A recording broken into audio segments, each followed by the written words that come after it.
फ़लस्तीन और इसराइल के पड़ोस में वाक़ मुस्लिम मुल्क जॉर्डन की है। यहाँ इसराइल के सफारतखाना के सामने मुसलमान एहतजाज कर रहे थे, फ़लस्तीन की हिमायत में और इसराइली दहशतगर्दी की मजम्मत कर रहे थे। इसराइल से सफारती ताल्लुकात ख़त्म करने की मांग कर रहे थे। ये मुसलमान फ़लस्तीन के साथ एकजहती का इजहार कर रहे थे। गज़ा पट्टी और फ़लस्तीन के दूसरे इलाक़ों में इसराइल की तरफ से होने वाली लगातार बमबारी के ख़िलाफ़ प्रोटेस्ट कर रहे थे और मांग कर रहे थे कि जॉर्डन की हुकूमत इसराइल के साथ अपना सफारती रिश्ता ख़त्म कर ले।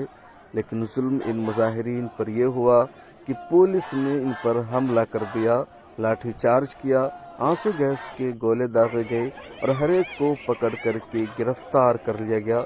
वीडियोज़ में देख सकते हैं किस तरीके से मर्दों के साथ ख़वातीन को भी पुलिस पकड़ रही है, उनके साथ ज़्यादती कर रही है। ज़दोकोब करके मुजाहिरीन को गिरफ्तार किया जा रहा है। ये वीडियो मुस्लिम मुल्क जॉर्डन की है, जहां फ़लस्तीन की हिमायत में एहतजाज करने वालों के साथ पुलिस ये सलूक कर रही है। ब्यूरो रिपोर्ट, मिल्लत टाइम्स।